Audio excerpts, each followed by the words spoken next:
Praise the Lord. Amen. What's today's date? Leo ni tarehe 10, today is the 10th.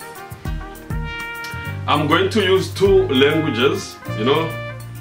Actually, I've got listeners and people that listen to me. Most of the time they say, no, please can you use 2 languages? Swahili, my favorite language, and English, but I will be starting by English. Amen. So now today we are going to learn a topic. Leo tunakwenda kujifunza neno ambalo linajulikana sana, deliverance. So what is deliverance and who can deliverance be attributed to? Ukombozi ni nini na ni nani anaweza kupewa hiyo haki ya ukombozi? Nani anaweza kupewa hiyo kazi ya ukombozi? What is deliverance and who can deliverance be attributed to? Je, tunaelewana hapo? Bwana sifiwe.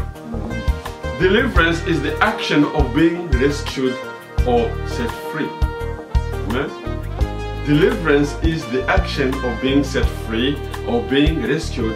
Ukombozi ni huduma ama kitendo cha kuokolewa ama kuwekwa huru. Bwana sifiwe. That is the meaning of deliverance. But there is a way that a dictionary describes or defines delivery. So let's look what Wikipedia says about deliverance.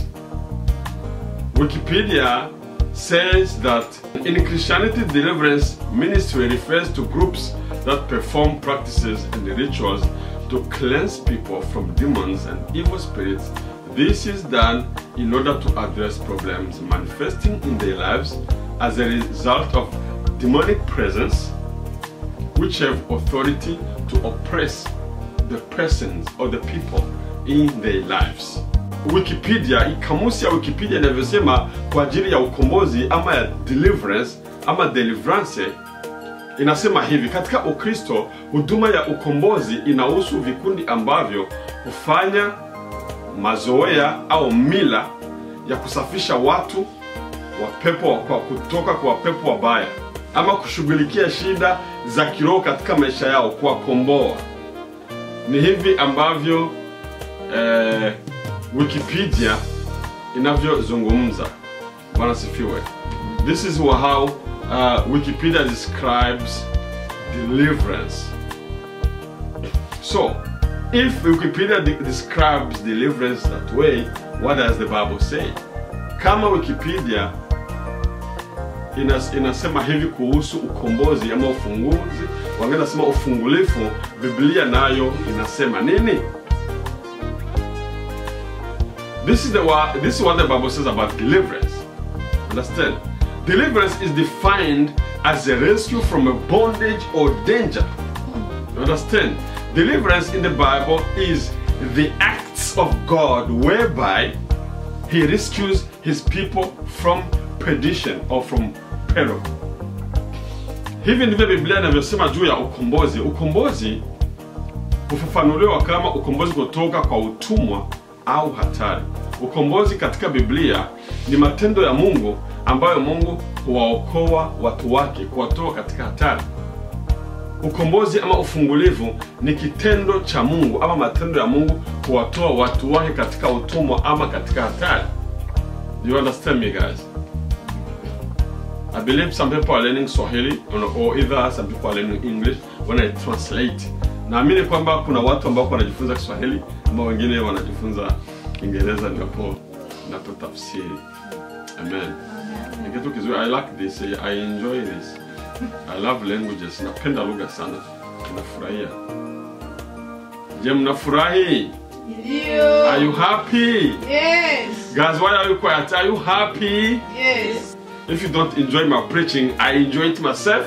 I enjoy my teaching myself. If you don't enjoy it, kama mfurahi mafundisho yangu, ninayafurahia. Now, in the Old Testament, deliverance is focused primarily on God's removal of those who are in the midst of trouble or danger.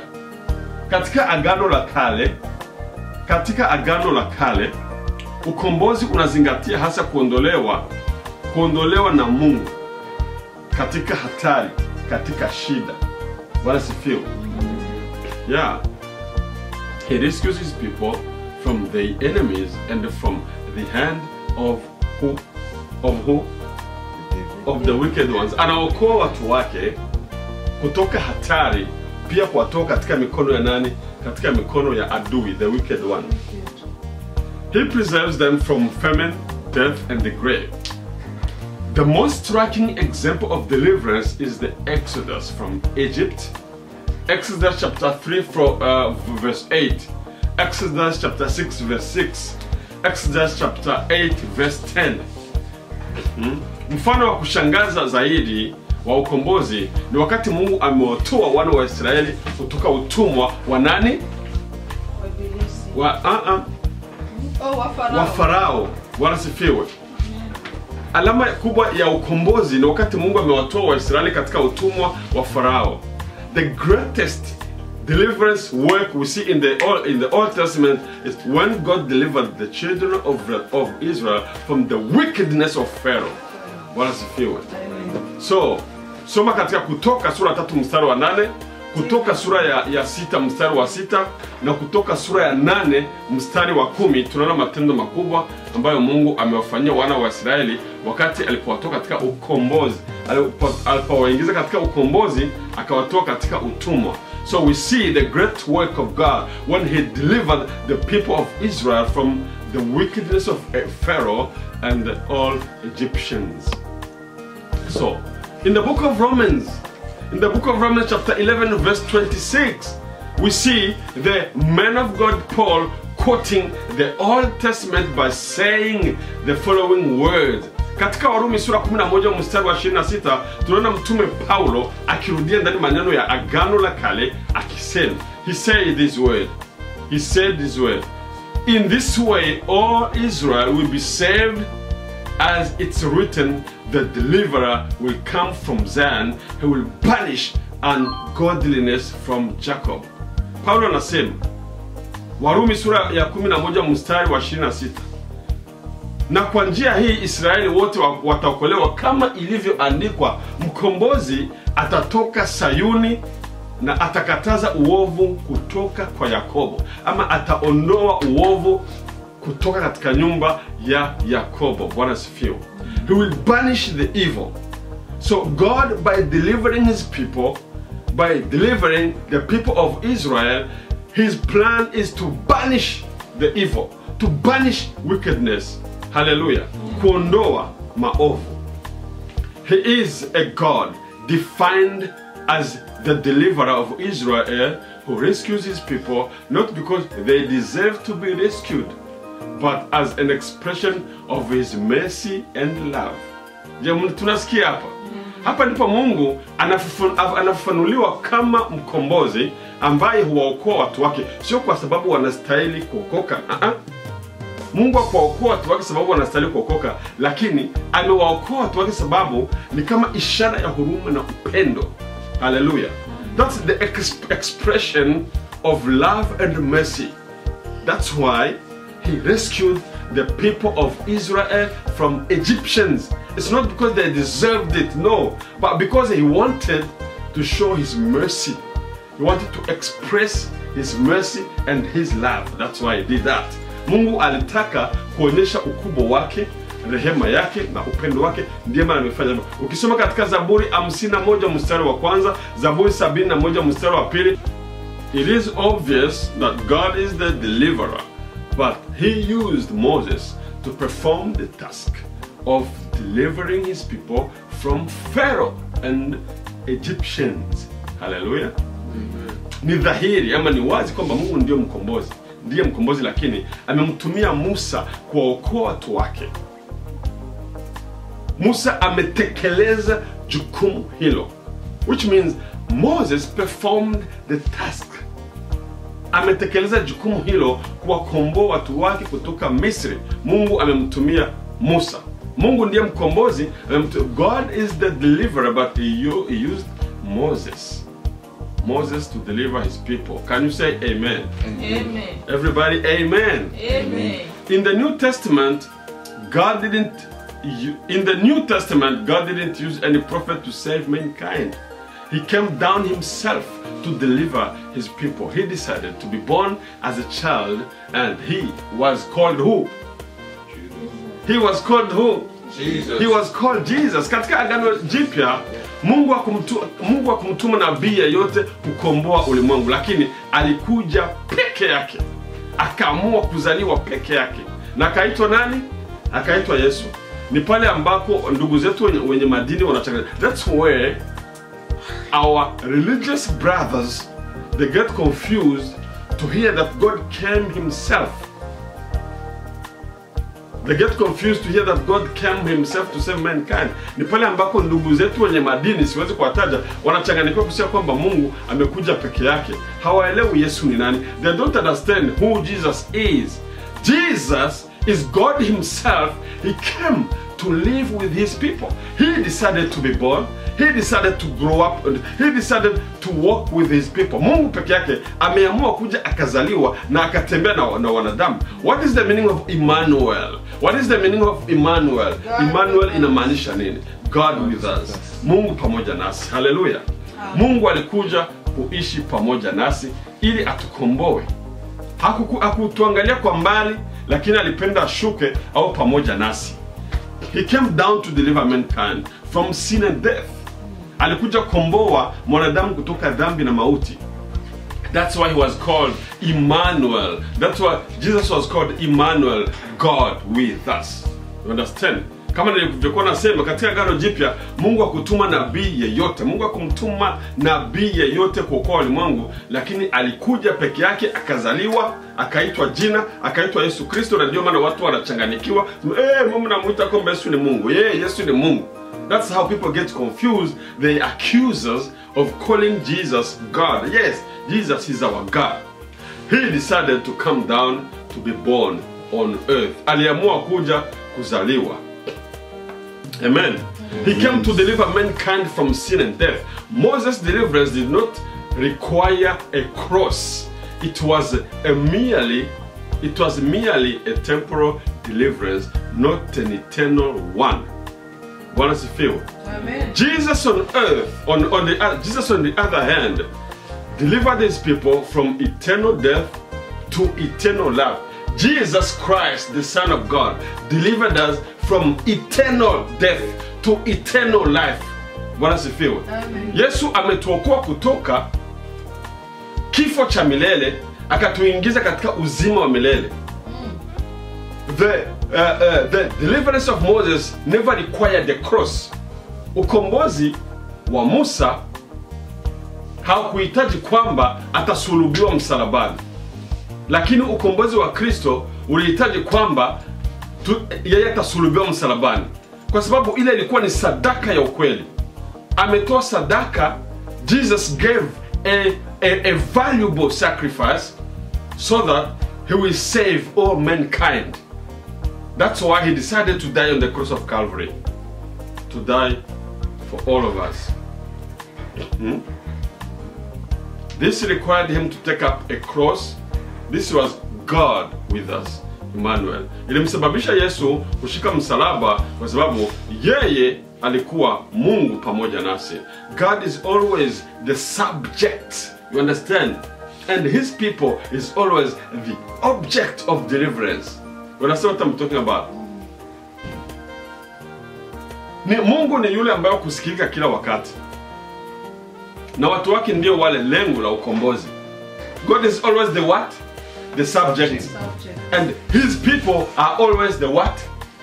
The object of deliverance. Mungu ndiye yule wa kusikilika kila wakati, na watu wake ndio lengo la ukombozi. Bwana sifiwe. And if we read Colossians chapter 1 verse 13, all aspects of deliverance are available only through the person and the work of Christ Jesus, so that we would be delivered from eternal punishment for sin. Bwana sifiwe. Amen.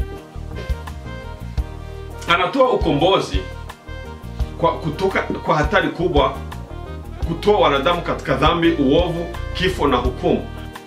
The work of deliverance, I said it earlier, So I want to see if you following me. The work of deliverance should be attributed to who? Kazi ya ukombozi je inaweza kupewa nani? The work of deliverance should be attributed to Christ only, because he is the only one that rescues us from the wrath to come, according to 1 Thessalonians chapter 1 verse 10. Kazi ya ukombozi inastahili kuitwa ama kupewa Kristo, kwa sababu ni yeye ambaye kwa sababu ni yeye ambaye anatukomboa kutoka hasira ama ghadhabu ya Mungu. Ndio leo nilikuwa natafuta ghadhabu ya Mungu ambayo inayokuja. Ukisoma katika Thessalonike wa kwanza sura ya kwanza mstari wa 10 inatuambia kuhusu ghadhabu ya Mungu ambayo inayokuja. 1 Thessalonians chapter 1 verse 10 tells us about the wrath of God which is coming. So we are safe, guys. We are safe. In Matthew chapter 1 verse 21, tukisema Mathayo sura 1 mstari wa 21, the Bible talks about Mary, that she will bear a son and you shall call him Jesus, for he will save his people from their sins. Maria anaambiwa hivi, utabeba mimba, utazaa mtoto, utamuita Yesu, kwa sababu ataokoa watu wake kutoka dhambi. He will deliver. In other words, he will deliver. Some scripture in the Old Testament, he's talking about delivery. Jesus will deliver his people from sin. Atawakomboa watu wake. So, which means salvation means deliverance. Wokovu maana yake ukombozi, ama kukombolewa, ama kufunguliwa. That is salvation. Amen? Amen. Very often, deliverance is sought from evil spirits, or from spirit of lust, or poverty, or jealousy. Mara kwa mara watu wanatafuta kukombolewa ama kufunguliwa kutokea mapepo, ama tamaa, ama umaskini, ama wivu. Do you understand? Did you get that one? Now, this is a good thing. There is a huge difference. Say huge. Huge. Kuna utofauti mkubwa katikati ya kufukuza mapepo na ukombozi. Kuna utofauti mkubwa. You understand? We cast out demons. Sorry. But God does the what? Deliverance.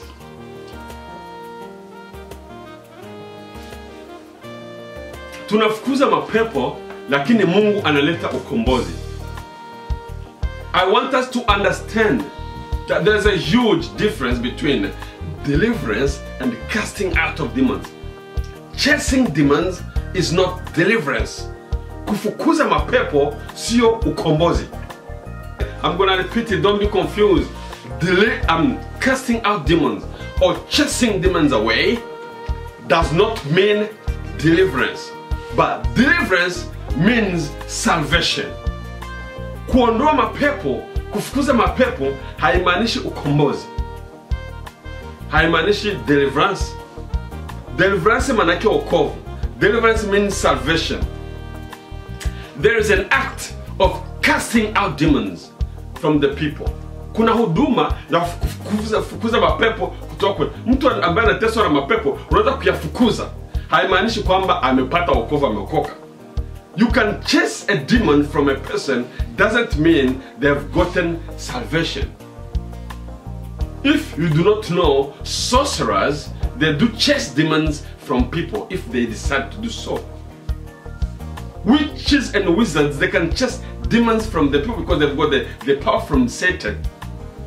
Wachawi wanaweza kufukuza mapepo ama kuondoa mapepo kwenye watu sababu wako na hayo mamlaka kutoka kwa shetani. Does it mean salvation? Je, inamaanisha wokovu? If a sorcerer or a witch, a wizard chases away or casts out a demon from a person, does it mean that person has gotten saved? No. Salvation? No. It's just an act of chasing demons. You understand? Demons can leave people and people are not saved. Pepo inaweza kutoka kwa mtu na mtu bado hajaokoka. the power of God can chase a demon from somebody. Understand?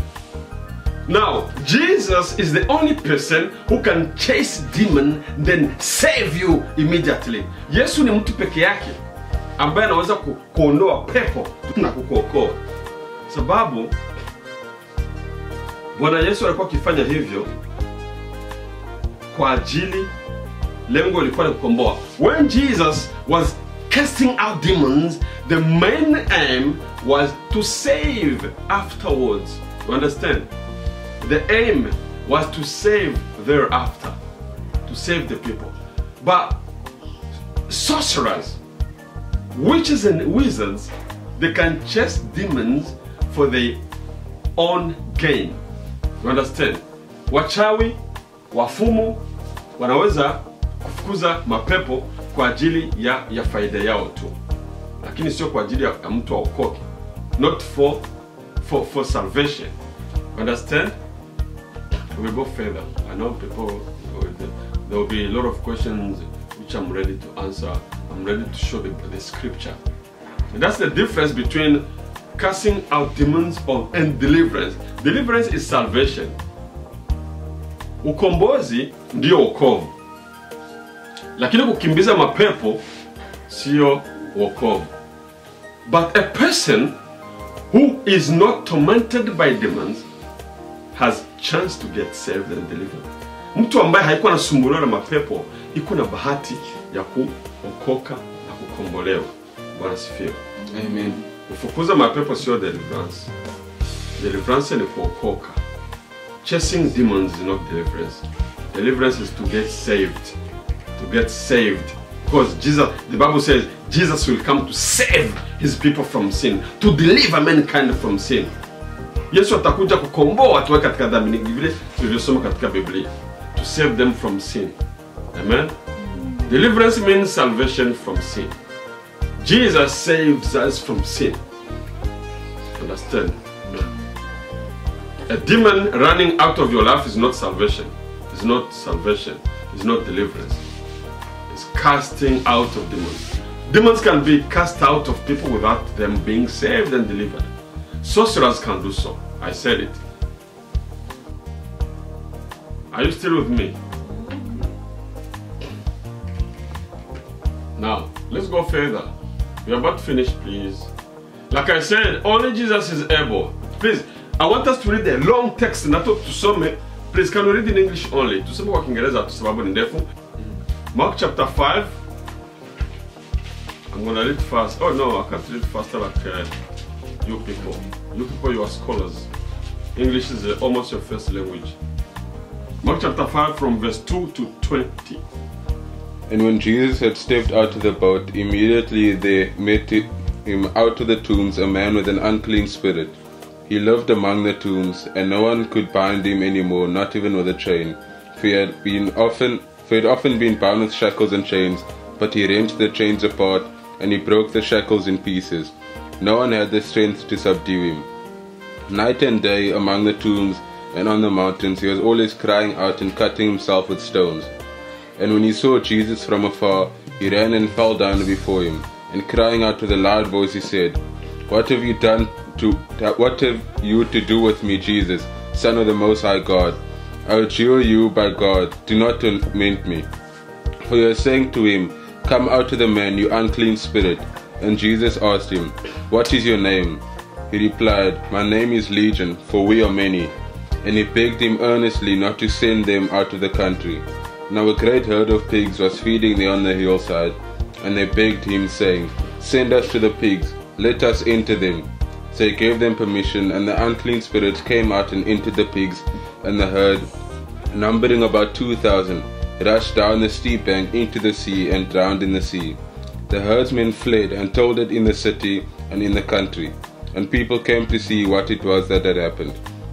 And they came to see Jesus, and saw the demon-possessed man, the one who had the legion, sitting there, clothed and in his right mind, and they were afraid. And those who had seen it described to them what had happened, to the demon-possessed man and to the pigs. And they began to beg Jesus to depart from their region. As he was getting into the boat, the man who had been possessed with demons begged that he might be with him. And he did not permit him, but said to him, Go home to your friends and tell them how much the Lord has done for you, and how he has had mercy on you. And he went away and began to proclaim in the Decapolis how much Jesus had done for him, and everyone marveled. Amen. Amen. Please, can you read the last verse? What did Jesus say? What Jesus said something in the last verse? The last verse? Or the previous verse? Either 18 or... Start from 18 to 22. I think it's in 19. Go home to your friends and tell them how much the Lord has done for you, and how he has had mercy on you. Yeah, did you hear that? Did you hear? Go home and tell them how much the Lord has forgiven you. You understand? The man has been... Demons were first cast out from his life. Then after that, he was forgiven. Which means demons can be cast out from people's lives, but without God forgiving them. Understand? But Jesus, he cast out the demons. Then after that, he proclaimed salvation to that person. Can you say amen? Amen. You understand? Jesus is the only one who can cast out demons and also deliver the person. Yesu peke yake ndiye anaweza kufukuza mapepo pia na kusamehe mtu na kumletea ukombozi ama deliverance. Bwana sifiwe. You understand? So I wanted to clarify that. Acha nisome mbio sana kwa Kiswahili ambapo panasema hivi. Mara tu Yesu aliposhuka mashuani, mtu mmoja alipagawa na mapepo, alipagawa na pepo mchafu, alitoka makaburini akakutana naye. Mtu huyo alikuwa akiishi makaburini, wala hakuna mtu aliyeweza tena kumfunga kwa minyororo, maana mara nyingi walimfunga kwa pingu na minyororo, lakini mara aliweza kuikata hiyo minyororo na kuzivunja hizo pingu, wala hakuna mtu aliyeweza kumzuia.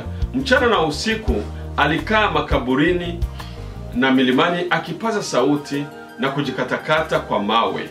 Alipomwona Yesu kwa mbali, akamkimbilia, akamwinamia, akasema kwa sauti kubwa, una shauri gani nami, wewe Yesu, mwana wa Mungu aliye juu? Kwa jina la Mungu nakusihi usinitese. Don't make me suffer. The demons come to Jesus. They saw him. They ran to him. They bowed down. They said, don't make me suffer. What do we have in common? Don't make me suffer. Acha niruke. Acha nisome tu mwisho. Yesu akaondoa yale mapepo. Sipendi kueleza zaidi, lakini acha niende kwa mstari wa mwisho ambao unasema hivi. Basi huyo mtu akaanza kutangaza huko Dekapoli mambo yote ya Yesu aliyomtendea. Watu wote wakashangaa. Mstari wa 14 unasema hivi. Yesu alipokuwa akipanda mashuani, yule mtu aliyekuwa amepagawa na mapepo akamwomba Yesu amruhusu kwenda naye. Oh Yesu, can I come with you please? Please. I'm safe in your hands. Can I come with you Jesus?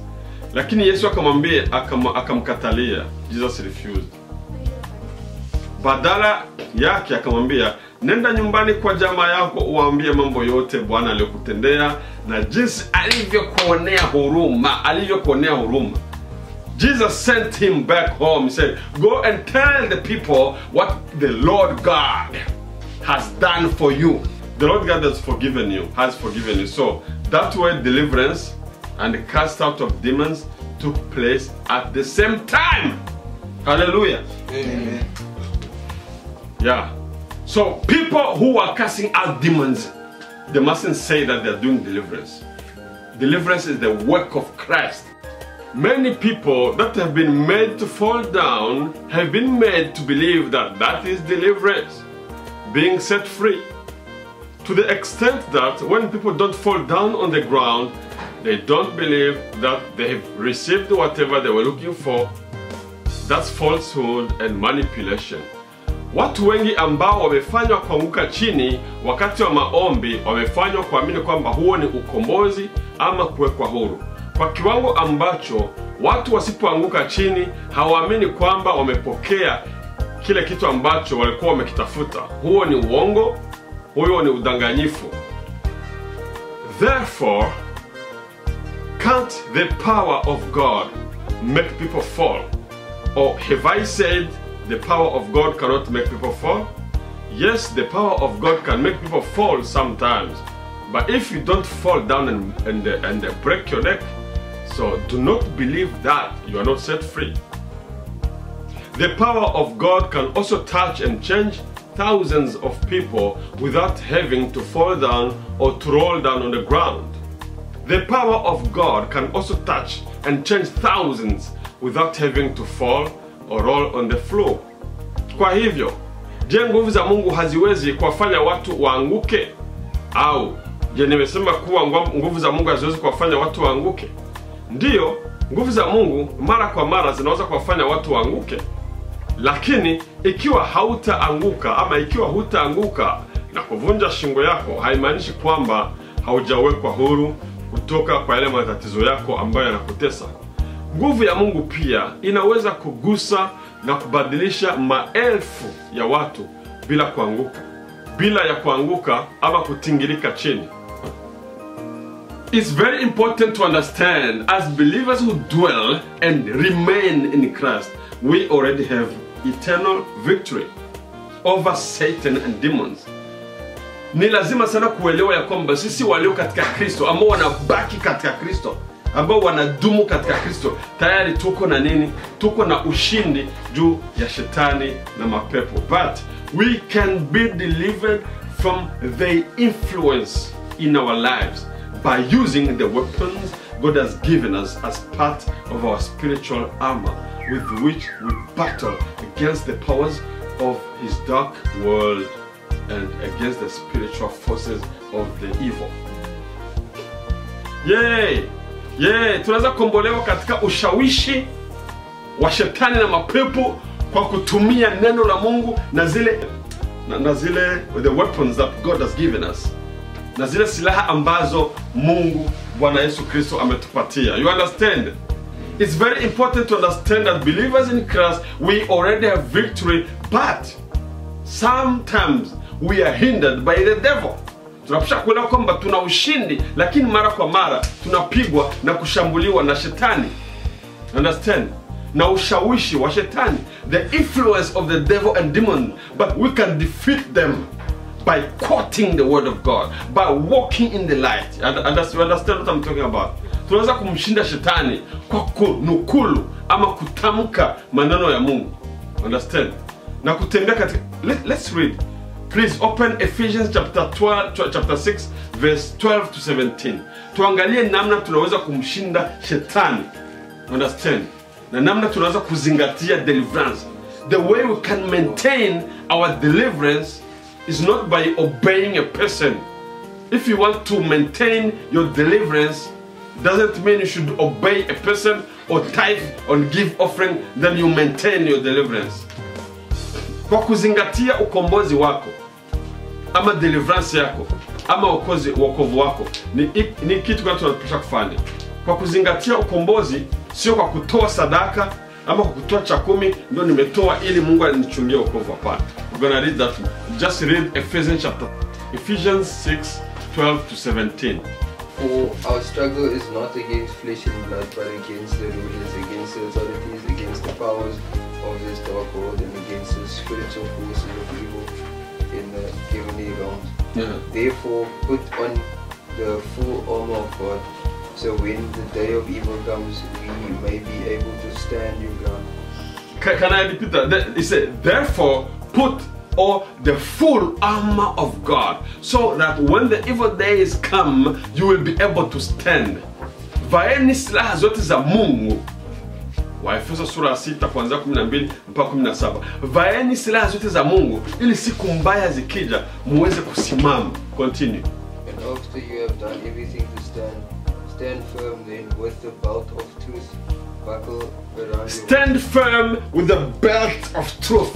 Simameni imara na mkaba wa ukweli. Yo. The belt of truth. Stand firm in truth. Tusimame imara katika ukweli wa Kristo. Mara kwa mara tunashindwa kusimama katika ukweli. Mkristo kama adanganyi utafikiri amekosa maji ya kunywa. When the Christians don't lie, it's as if they are thirsty. They need to drink water. It seems like that's the meaning. The Bible says, stand firm in salvation with the belt of truth. You understand? That's how we can overcome the devil. Okay, please. Thank you so much for reading that. And a believer in Jesus defends herself or himself with a shield of faith and uses the offensive weapon, which is the word of God. Muamini katika Kristo anajipigania kwa kutumia imani pamoja na zile silaha ambazo tunaziona katika neno la Mungu. You understand? A true believer does not run to look for prophets, to look for pastors, to look for apostles, to pray for them. Muamini wa kweli hakimbilii kuwatafuta wachungaji na wanane ili wamwombee. Sisemi kama ni makosa kuombewa. I don't say it's bad to be prayed for. It's a good thing. You see, I remember, I think it was 1999. 1999, someone came at night and said, please, come and pray, someone has a demon, Mtu akaja usiku, ilikuwa nafikiri 19 watoto wangu wanazaliwa. Akakuja kusema, kuja, na alikuwa muamini. Kuja utusaidie tuombe mapepo. I'm not saying that it's bad to call for help. I'm not saying that it's bad to ask people to pray for you. But I'm saying a mature Christian should run to God. You understand? Should be able to know what you have. You must be able to know. Mkristo ambaye amekomaa anapaswa kujua ana nini. Sisemi kwamba ni vibaya kuomba msaada wa maombi. Sisemi kwamba ni vibaya kuomba msaada wa maombi. Lakini Mkristo wa ukweli ambaye amekomaa anapaswa kujua ni nini anayo katika maisha yake. We have the word of God. We have authority. Mungu ametupatia mamlaka. Hatuwezi kumogopa shetani. Hatupashi kumogopa shetani. Shetani anapaswa kutuogopa. We mustn't be afraid of the devil. Let the devil and his demons be afraid of us. Amen. Amen. Satan must be afraid of you because we are in Christ. We can only be afraid if we are living in sin. Tunaweza kuogopa tu kama tunaishi katika dhambi. If we continue in sin, the Bible says a child of God should not dwell, stay in sin. Biblia inasema hivi, mtoto wa Mungu hawezi kudumu na kubaki katika dhambi, kukaa katika dhambi. Sin may happen, but don't dwell in it. Dhambi inaweza kutokea, lakini usibaki ndani ya dhambi. Bwana sifiwe. Only Christians who are afraid of the devil because there is a sin in their lives. They don't want to deal with it. If there is a sin in your life, you have to deal with it. Kama kuna dhambi katika maisha yako, pambana nayo. Iondoe. Bwana sifiwe. So the spirit, faith and the word of God, Satan cannot enter. I'm telling you. Satan cannot prevail. If you stand in truth with faith in Jesus Christ and the word of God, the devil cannot enter you. I'm telling you the truth. Cannot prevail. He cannot prevail. Hawezi kushinda. By holding up the shield of faith, we are able to extinguish the flaming spiritual arrows that the devil and witches and wizards then they send against us. Kwa kuzingatia neno la Mungu, kwa kuzingatia imani katika Kristo, tuko na mamlaka ya kushinda, ya kupambana ama ya kushinda mishale yote ambayo shetani anatutumia. Mishale inakuja. How do the arrows come? Doubts, guilt, jealousy, lust, evil speech and all manners of temptations. Ni mishale gani? Pako tamaa, pako kusema vibaya, pako kutukanana na mambo mengine mabaya. Hayo ni mambo ambayo tunapaswa kuyashinda ikiwa tutabakia katika neno la Mungu. Understand? We have to stay. By the offensive weapon of truth, we overcome the evil one. Kwa ile silaha ya ukweli tunamshinda shetani. Yohana wa kwanza sura 2 mstari 14. 1 John chapter 2 verse 14. We overcome the devil because we have the truth in us. Hallelujah. Deliverance from sin, rescue from trials, and escape from the influence of a world in control of the evil one come only through Jesus Christ. Ukombolewa kutoka dhambi, ukombolewa kutoka majaribu, ukombolewa katika ulimwengu huu wa giza Huyo ukombozi unatoka kwa Kristo peke yake, mwana wa Mungu ambaye ameshinda kifo na mauti. Understand? Ameshinda kifo na mauti. He has given us eternal life. Akatupatia uzima wa milele. God alone is the author of salvation. He is able to keep that salvation for us. Mungu peke yake ndiye mwanzilishi wa wokovu, na yeye peke yake anaweza kuchunga ule wokovu kwa ajili yetu. Hallelujah. There is nothing we can do that can be greater than what Jesus Christ has achieved on the cross. Hakuna kazi ambayo tunaweza kufanya sisi ambayo ni kubwa kushinda ile kazi ambayo Kristo amefanya nini msalabani. I am always surprised to hear some preachers, they convince believers to keep giving tithes and offerings so that they will keep salvation. Ninashangaa sana wakati watu wahubiri wa moja wana, did I say that to tithe is sin? No, did I say to tithe is sin? Did I say to give offering is sin? Sijasema kwamba kutoa sadaka ni dhambi ama kutoa chakula ni dhambi. Lakini ninashangaa wahubiri wengine wanakandamiza Wakristo, toa ili uchunge wokovu, toa ili uchunge wokovu, toa nyumba yako ibarikiwe. You cannot keep salvation by tithing. Hauwezi kuchunga wokovu by giving offering so that God will keep your salvation. No, that's not true. You cannot do that. We give because we love God. We must give joyfully. We give with joy because a child of God should give. But we do not give so that God will keep our salvation. You understand? Tunatoa sababu mwana wa Mungu anapaswa kutoa kwa furaha. Lakini hatutoi kwa sababu tunachunga wokovu. Amen. This is very ridiculous. Salvation is free and there is no work we can do to keep it. We cannot add anything to keep it. Wokovu ni bure. Hakuna kazi ambayo tunaweza kuongezea ili tuchunge. You understand? Many Christians have in mind that salvation is an ice cube that can melt in sun. You understand? Or maybe a bird that can fly if it's not in the cage. That's not salvation.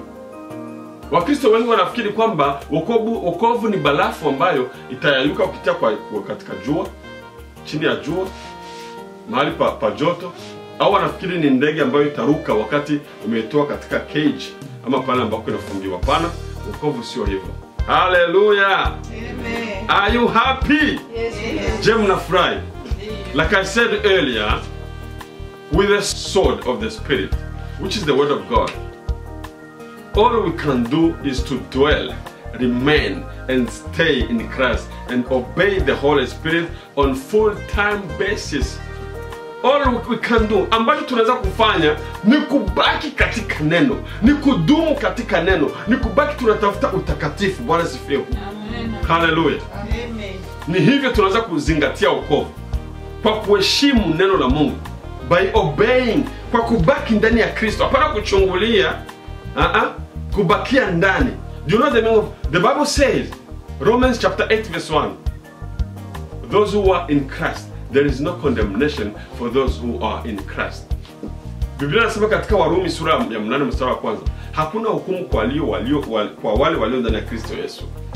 Those who are means those who stay, those who dwell, those who don't quit. Wale walio ndani ya Kristo inamaanisha wale ambao wamekaa katika Kristo, hawatoki, hawakimbii.